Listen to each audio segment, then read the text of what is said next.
அது விசுவாசமா? அவங்களுக்கு வீட்டுல பசியா இருக்கிறவங்களுக்கு ஆகாரத்தை கொடுத்து என்ன பண்ணணும்? சாப்பிட வச்சு அனுப்பணும். அதுதான் கிரியை. அல்லேலூயா. பசியா இருக்கிறேன், சரி ஜெபம் பண்றேன், கர்த்தர் பார்த்துக்குவாருன்னு சொல்லி என்ன பண்ணிட கூடாது? கிரியை செய்கிறவர்களாக இருக்கணும். அல்லேலூயா. அவங்களுக்கு சாப்பாடு போட்டு கர்த்தர் பார்த்துக் கொள்வார், நீங்க போங்க அடுத்த வேலைக்குன்னு சொல்லிட்டு நம்ம கிரியை செய்து அனுப்பணும். கிரியை தான் வழி நடத்தும்.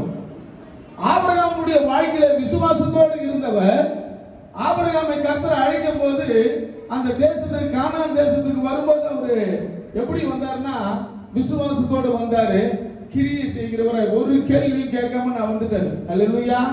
நான் ஏன் வரணும், எதுக்கு வரணும், என்ன செய்வீங்க, எப்படி என்ன நடத்துவீங்கன்னு ஒரு கேள்வியும் கேட்கல. கர்த்தர் கிரியினால, ஆபிரகாம் கிரியினால விசுவாசத்தோடு இருந்தார். அல்லேலூயா. நம்ம வாழ்க்கையில் அப்படி இருக்கணும், கிரியை செய்யணும்.